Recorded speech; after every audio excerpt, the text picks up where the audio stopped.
여러분이 사랑하는 사람, 예를 들어 부모님, 조부모님, 배우자가 인생의 마지막 단계에 접어들었을지도 모른다고 생각된다면 눈을 돌리지 마세요. 이 영상은 허구도 아니고 드라마도 아닙니다. 제가 여러분과 공유하고자 하는 것은 현실이며 호스피스 케어의 핵심에서 직접 나온 것입니다. 이건 두려움에 관한 것이 아닙니다. 준비, 이해, 그리고 우리가 목격하게 될 가장 신성한 순간들을 존중하는 것에 관한 것입니다. 솔직히 말씀드리자면 남자로서, 아들로서, 그리고 병원 침대 옆에 앉아 울음을 참으려 애쓰는 사람으로서 이 이야기는 제가 들어본 가장 힘든 이야기 중 하나였습니다. 하지만 이 이야기는 제가 죽음을 바라보는 방식을 영원히 바꿔놓았습니다. 그래서 여러분께도 제가 들었던 것처럼 들려드리고 싶습니다. 몇 달 전, 칼라라는 호스피스 간호사와 이야기를 나눌 기회가 있었습니다. 그녀는 거의 20년 동안 이 일을 해왔습니다.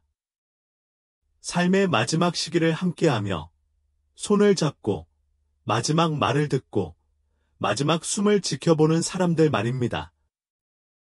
그녀는 부드럽고 차분한 목소리로 삶의 마지막 1년 동안 거의 항상 나타나는 미묘하고 조용한 징후들이 있다고 말했습니다. 며칠이나 몇 시간도 아닌 꼬박 1년 동안 말입니다. 우리는 그들을 몇 번이고 다시 봐요. 그녀가 말했다. 그리고 가족들은 거의 항상 너무 늦을 때까지 그들을 그리워하죠. 그래서 오늘은 그녀가 제게 말했던 그 6가지 징후를 여러분과 공유해드리겠습니다. 그리고 제 말 중 어떤 것이든 여러분이 사랑하는 사람을 떠올리게 하고 마음에 와닿는 부분이 있다면 한 단어만 댓글로 남겨주세요. 그 작은 단어는 우리 모두에게 우리가 혼자가 아니라는 것을, 이 순간이 우리가 생각하는 것보다 더 많은 사람들에게 중요하다는 것을 알려줄 수 있기 때문입니다. 첫 번째 메시지를 공유하기 전에 잠시 시간을 내어 이 영상에 좋아요를 눌러주시고 채널을 구독해주세요. 저희는 이러한 이야기들이 침묵 속에 묻히는 것이 아니라 존중 속에 공유되는 공간을 만들고 있습니다. 지금은 이 영상이 당신에게 맞지 않다고 생각할 수도 있지만 언젠가는 당신에게 꼭 필요한 영상이 될 수도 있습니다. 칼라가 내 눈을 바라보며 말했다. 우리가 가장 먼저 알아차리는 건 육체적인 게 아니라 감정적인 거예요. 사람들은 세상으로부터 멀어지기 시작하지만 스스로도 그걸 깨닫지 못해요. 그녀는 방을 밝게 만들던 환자들이 점점 조용해지고 멀어지는 모습을 묘사했습니다. 슬프거나 우울한 방식이 아니라 마치 그들의 영혼이 내면을 들여다보기 시작하는 것 같았습니다. 친구들에게 전화도 자주 하지 않고 예전처럼 밖에 나가 놀고 싶어 하지도 않습니다. 심지어 사랑하는 사람들의 방문조차 거절하기 시작하는 경우도 있습니다. 그들이 천천히 뒤로 물러나는 것 같아요. 그녀가 말했다. 두려움 때문이 아니라 평화 때문이에요. 마치 여기 없다는 생각에 익숙해지는 것 같아요. 나는 그녀에게 가족들이 무서워하지 않을까요? 라고 물었습니다. 그녀는 고개를 끄덕였다. 항상 그래요. 하지만 보통은 그 실체를 제대로 파악하지 못해요. 사랑하는 사람이 그저 피곤하거나 기분이 안 좋은 거라고 생각하죠. 하지만 그런 감정적 거리는 몸과 마음이 조용히 다가올 일을 준비하는 과정일 때가 많아요. 그 말이 제게 큰 충격을 줬습니다. 제 할아버지께서 저녁 식탁에 오지 않으셨고, 우리가 가장 좋아하는 야구 경기를 더 이상 보고 싶어 하지 않으셨던 때가 기억났거든요. 우리는 그가 그냥 쉬고 있다고 생각했습니다. 하지만 어쩌면 작별 인사를 시작했을지도 모릅니다. 칼라가 한 두 번째 말은 소름 돋게 했어요. 여행 얘기를 시작하더라. 나는 눈을 깜빡였다. 그들이 가고 싶어하는 여행 같은 거 말하는 거야? 그녀는 고개를 저었다. 아니요. 그들이 가는 곳 말입니다.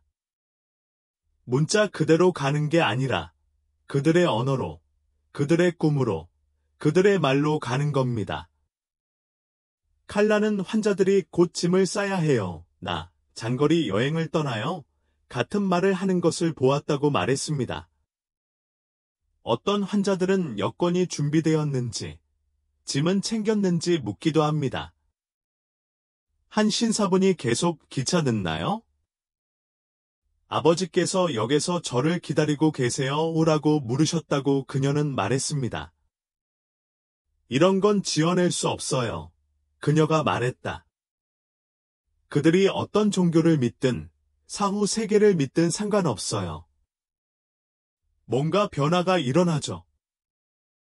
영적인 자각이 스며들기 시작하는 거예요. 여행, 앞으로 나아가는 것, 그리고 세상을 건너는 것에 대한 이런 이미지는 아무도 자극하지 않았는데도 나타나죠. 마치 그들의 깊은 곳에서 뭔가가 그들이 떠날 준비를 하고 있다는 것을 아는 것 같아요. 그저 잠을 자거나 쉬는 게 아니라 다른 곳으로 여행을 떠날 준비를 하는 거죠. 나는 그 자리에 멍하니 앉아 있었다. 평생 여행을 많이 다니지 않으셨던 조용한 분이셨던 고모할머니께서 어느 날 밤 어머니께 배가 곧 올 것 같아 라고 말씀하셨던 게 기억났기 때문이다. 고모할머니는 3주 후에 돌아가셨다. 이제 잠깐 멈춰서 질문드리고 싶습니다. 여러분이 아는 사람에게 그런 일이 일어난 적이 있나요? 당시에는 이해가 안 됐지만 지금은 이해가 되는 순간이 있었나요? 그렇다면 다음을 입력하세요. 예댓글로 남겨주세요. 여러분의 이야기가 다른 누군가에게 외로움을 덜어줄 수 있기를 바랍니다. 아직 제 이야기를 듣고 계신다면 감사하다는 말씀을 드리고 싶어요. 이렇게 진솔하고 생생한 이야기를 들으려면 힘이 필요하지만 소중해요. 당신도 소중하고 지금 당신이 생각하는 그 사람도 소중해요. 계속해 봅시다. 그녀가 말한 세 번째 신호가 지금까지 가장 어려울지도 몰라요. 칼라는 몸을 앞으로 숙이고 숨을 들이쉬었다. 마치 그녀가 다음에 말하려는 내용은 조심스럽게 다루어야 한다는 듯. 그녀는 세 번째 신호는 제가 본 것 중 가장 감동적인 것 중 하나예요. 그리고 가장 오해받는 신호이기도 하죠라고 말했습니다. 그녀는 잠시 말을 멈췄다. 사람들이 물건을 나눠주기 시작해요. 집 크기를 줄이거나 집안을 정리하려고 하는 것도 아니고요. 하지만 마음속 깊이 때가 됐다는 걸 알고 있기 때문이에요. 난 아무 말도 안 했어. 그냥 듣기만 했지. 그들은 당신에게 사진이나 책 또는 보석을 건네주면서 이걸 당신에게 주세요라고 말할 거예요. 그리고 그 순간 그들은 실제로 자신의 이야기의 일부를 전달하는 거예요. 라고 그녀는 말했다. 그녀는 80대 초반의 한 환자 이야기를 들려주었습니다. 그 여성은 손자에게 먼지 쌓인 낡은 공구상자를 주었습니다. 손자는 그냥 고물이라고 생각했다고 칼라는 말했습니다. 하지만 그녀는 손자에게 이렇게 말했습니다. 이건 당신 증조부님의 거예요.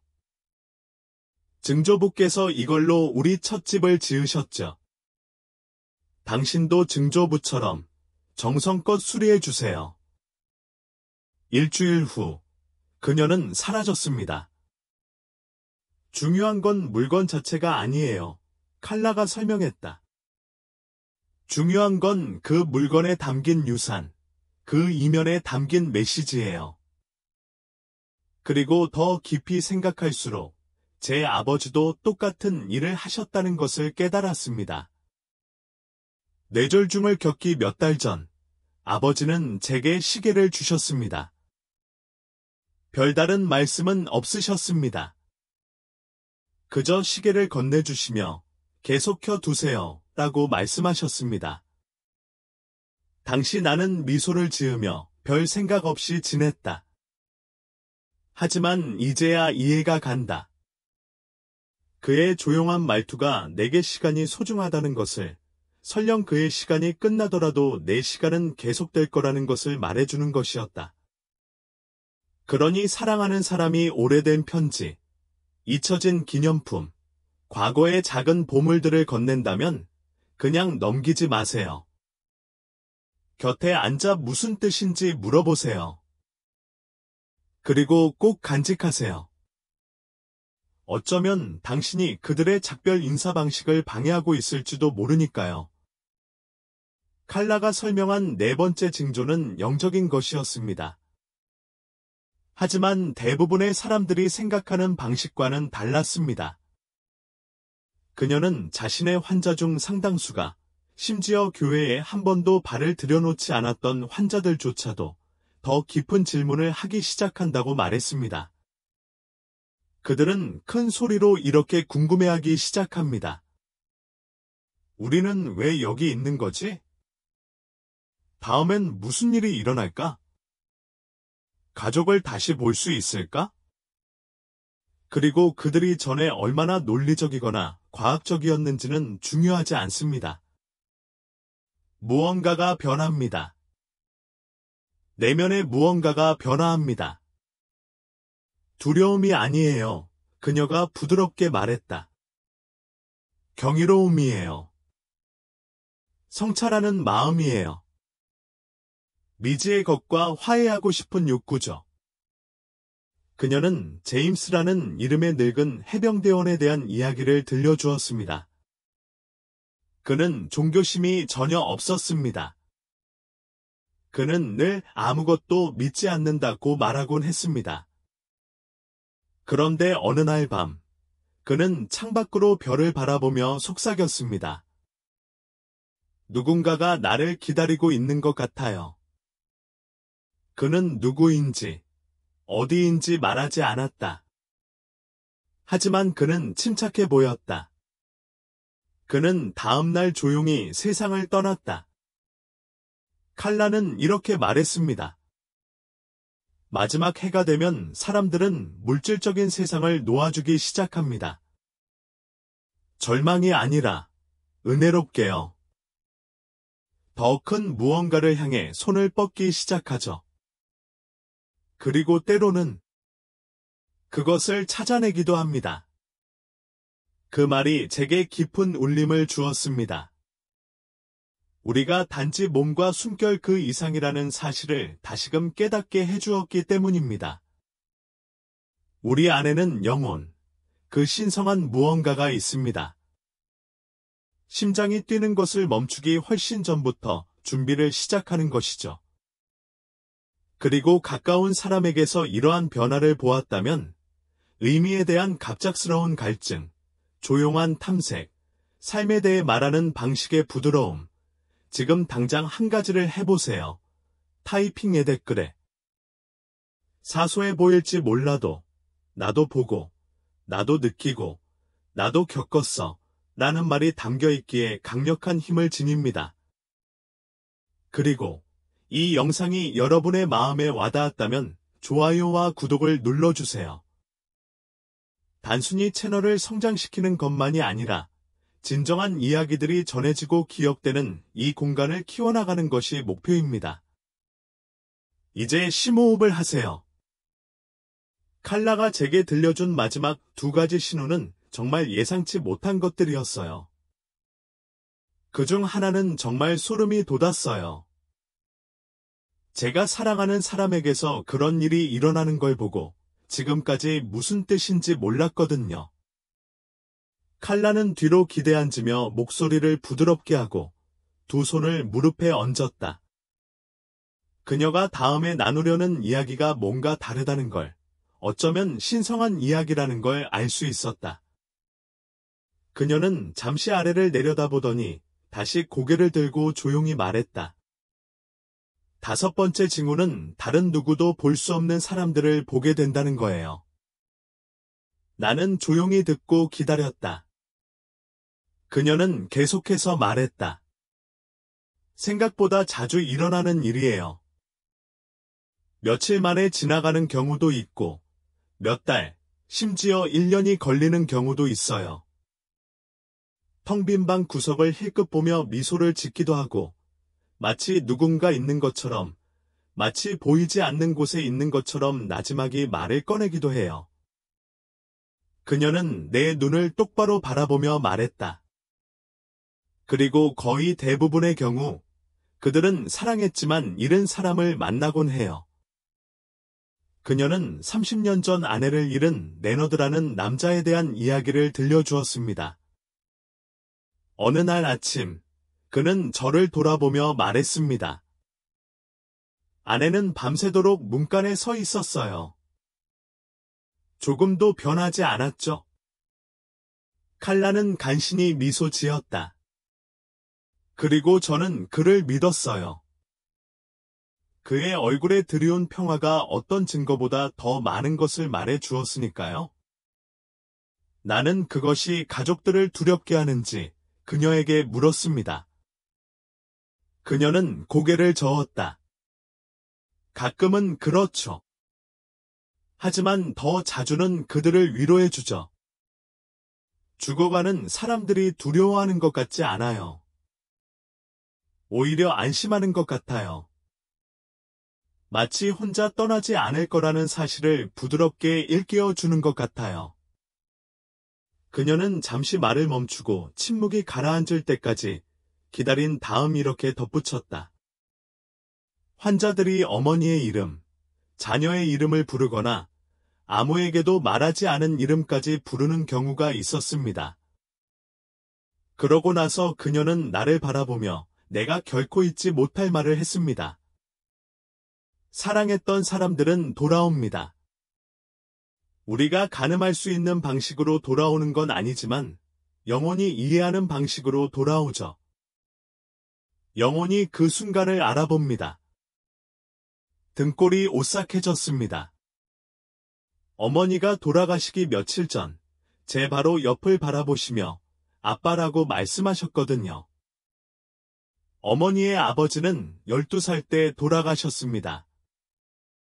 하지만 어머니의 얼굴은 마치 아버지를 다시 만난 것처럼 환해졌습니다. 그저 기억하는 게 아니라요. 그리고 이제, 오랜 세월이 흐른 지금, 저는 어머니의 말씀이 무슨 뜻인지 이해합니다. 이런 일을 본 적이 있다면, 사랑하는 사람이 보이지 않는 사람들에게 말을 걸고, 그 목소리에 담긴 평화로운 마음을 담아 다가가는 모습을 본 적이 있다면 알려주세요. 댓글에 네라고 적어주세요. 조용히 이 기억들을 간직하고 있는 우리 모두가 그 기억들을 이해하고 소중히 여기는 데 도움이 됩니다. 이 영상이 위로와 깨달음을 주거나 심지어 눈물까지 흘리게 했다면 잠시 시간을 내어 구독해주세요. 생각보다 훨씬 많은 사람들이 이 세상에 살고 있습니다. 이 길을 걷고 이 질문들을 던지고 그 마지막 순간들이 진정 무엇을 의미하는지 궁금해했던 사람들 말입니다. 칼라가 공유한 6번째이자 마지막 신호에 대해 말씀드리자면 이 신호는 다른 신호들과 달리 전혀 슬프거나 영적인 것 같지 않아서 숨이 멎을 뻔했습니다. 마치 에너지처럼, 갑자기 폭발하는 듯한 에너지처럼 보입니다. 우리가 랠리라고 부르는 것이죠. 칼라는 모든 사람이 다 겪는 건 아니지만 그런 일이 생기면 온 가족이 속아 넘어갈 수 있다고 말했습니다. 몇 달 동안 하루 종일 잠만 자고 말도 거의 못하던 사람이 갑자기 깨어나 먹고, 웃고, 이야기하고, 안고 싶어하는 모습을 묘사했습니다. 좋아하는 음식을 달라고 하고, 오랜 친구들에게 전화를 걸고, 오늘 기분이 좋아라고 말하죠. 그러면 가족들은 기뻐합니다. 어쩌면 이게 치유의 신호일지도 모른다고 생각하죠. 칼라는 부드럽게 말하며 다시 희망을 갖기 시작한다고 했습니다. 그녀는 잠시 시선을 돌린 후, 하지만 대부분의 경우, 그건 회복이 아니에요. 그건 선물이죠. 죽음 전 마지막 생명의 솟구침이죠. 라고 덧붙였다. 왜 그런 일이 일어나는지 물었습니다. 그녀는 잠시 말을 멈추더니 모르겠어요. 아무도 모르죠. 어떤 사람들은 육신의 마지막 불꽃이라고 하고, 어떤 사람들은 영원히 사랑하는 모든 것을 마지막으로 한 번 더 바라보는 거라고 하죠. 라고 말했습니다. 그러고 나서 그녀는 암 투병 중이던 엘라라는 어린 소녀 이야기를 들려주었습니다. 칼라는 엘라가 몇 주 동안 웃지 않았다고 말했습니다. 그러던 어느 날 오후, 엘라는 밖에 나가고 싶다고 했습니다. 풀밭에서 몇 분 동안 맨발로 춤을 추었습니다. 그러고는 엄마에게 돌아서서 이제 준비됐어요. 라고 말했습니다. 그리고 그날 밤 세상을 떠났습니다. 솔직히 말해서 그 간호사의 말을 들으며 앉아있는 동안 우리 대부분이 감당할 수 있는 것보다 더 많은 최후를 목격한 그 여자의 말을 들으며 저는 깨달았습니다. 죽음은 항상 사라지는 것만을 의미하지 않습니다. 때로는 마지막 꽃, 마지막 빛, 그리고 병원 침대에서 나를 기억하지 마세요. 이 미소, 이 웃음, 이 춤을 기억하세요. 라고 말하는 사랑의 폭발을 의미합니다. 아는 사람 중에 갑자기 밝아지고, 맑아지고, 기쁨에 휩싸인 순간을 경험한 사람이 있다면 알려주세요. 댓글에 네라고만 적어주세요. 여러분의 이야기가 그날의 의미를 아직 궁금해하는 누군가에게 깊은 공감을 줄 수 있을 거예요. 그리고 이제 우리가 이 모든 징조들을 하나로 모으는 이 시점에 칼라가 말했던 우리가 징조들을 보기 시작했을 때 실제로 무엇을 할 수 있는지에 대한 내용을 여러분과 공유하고 싶습니다. 즉, 어떻게 나타나고, 무슨 말을 하고, 작별이 다가오더라도 남은 시간을 어떻게 존중할 것인가에 대한 내용입니다. 칼라가 무릎에 두 손을 모으고 말하는 동안 나는 가만히 앉아 있었다. 있잖아. 사람들이 항상 나한테 묻잖아. 이런 징조들이 보이기 시작하면 어떻게 해야 할까? 내가 사랑하는 사람이 마지막 학년을 보내고 있을지도 모른다는 걸 깨닫게 되면? 그들에게 말해야 할까? 못 본 척해야 할까? 작별 인사를 제대로 하는 방법은 무엇일까? 그녀는 한참 동안 아래를 내려다보았다. 다시 고개를 들었을 때 그녀의 눈은 부드러웠다. 완벽한 말은 필요 없어요. 그녀가 말했다. 그냥 지금 이 순간을 즐기면 돼요. 온전히, 진심으로요. 그리고 그녀가 다음 부분을 어떻게 말했는지 절대 잊지 못할 거예요. 마치 제게 직접 말하는 것 같았고, 어쩌면 이제는 여러분에게도 말하는 것 같았거든요. 그녀는 이렇게 말했어요. 사랑하는 사람이 놓아주기 시작하면 재촉하지 마세요. 방을 소음과 방해 요소로 가득 채우지 마세요. 그냥 곁에 있어 주세요. 손을 잡아주세요. 말하기보다는 경청하세요. 그리고 말을 할 때는 진심을 담아 말하세요. 나는 그녀에게 무슨 뜻인지, 진짜 의미는 무엇인지 물었다. 그녀는 미소를 지으며 말했다. 그들이 당신에게 어떤 의미였는지 말해줘. 그들에게서 무엇을 배웠는지, 절대 잊지 못할 것을. 오랫동안 가슴속에 간직해온 말들을 아직 할 수 있을 때 말해줘. 그녀는 죽어가는 아버지 곁에 몇 주 동안 앉아있던 딸 이야기를 들려주었다. 두 사람은 아무 말도 나누지 않았다. 두 사람의 관계는 항상 어색했다. 그러던 어느 날 오후, 아버지가 얕게 숨을 쉬며 누워있는 동안 그녀는 몸을 숙여 속삭였다. 용서해줘. 그리고 너도 나를 용서해줬으면 좋겠어. 아버지는 눈을 뜨지 않았지만 눈물 한 방울이 뺨을 타고 흘러내렸다.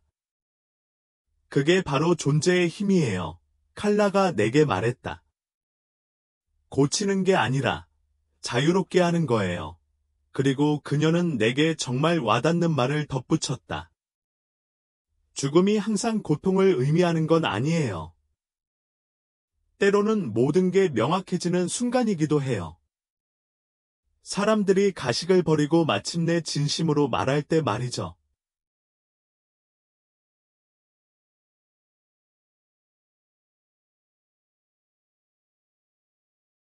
그러니 사랑하는 사람이 이런 징후를 보인다면, 예를 들어 마음이 약해지거나, 물건을 나눠주거나, 조용해지거나, 과거에 대해 이야기하거나, 보이지 않는 사랑하는 사람들에게 손을 내밀거나, 떠나기 전에 갑자기 더 밝게 빛난다면 무시하지 마세요.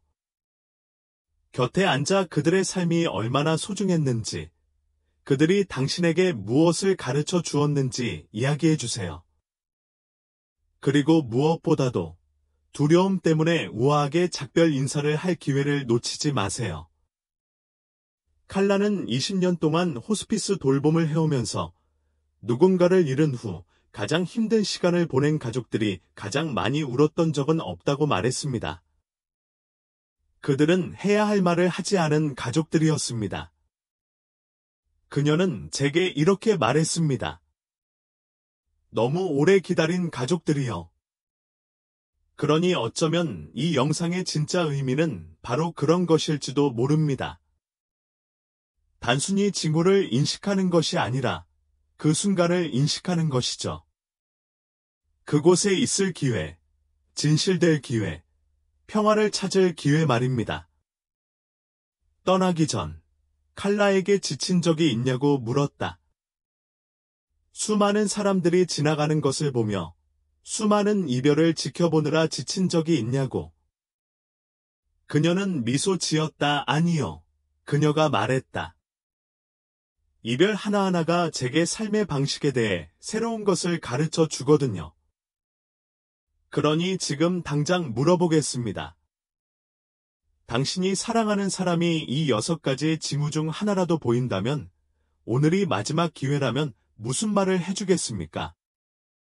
만약 이 질문이 마음에 와닿았다면 댓글로 알려주세요. 가까운 사람에게서 이런 변화를 느꼈다면 네라고 답하고 용기가 있다면 이야기를 나눠주세요. 누가 이 글을 읽어야 할지 모르니까요. 이 영상이 끝나기 전에 마지막으로 한 가지 부탁드리고 싶습니다. 구독해주세요. 숫자 때문이 아니라 커뮤니티를 위해서, 소통을 위해서, 이렇게 영혼에 직접 닿는 대화를 더 많이 나누기 위해서요. 끝에 대해 이야기할 때 우리는 중간 부분을 소중히 여기는 법을 배우게 됩니다. 웃음, 식사, 우리가 신성하다고 깨닫지 못했던 조용한 순간들 말입니다. 저와 함께 이 시간을 보내주셔서 감사합니다. 이 훌륭한 호스피스 간호사의 이야기를 들어주셔서 감사합니다. 그리고 이미 작별 인사를 했거나 작별 인사를 준비하고 있는 분들을 위해 함께 해주셔서 감사합니다. 기억하세요. 중요한 건 누군가가 어떻게 떠나느냐가 아니라 그들이 아직 살아있는 동안 우리가 어떻게 그들을 사랑하느냐입니다. 친구여, 바로 그것이 정말 중요합니다.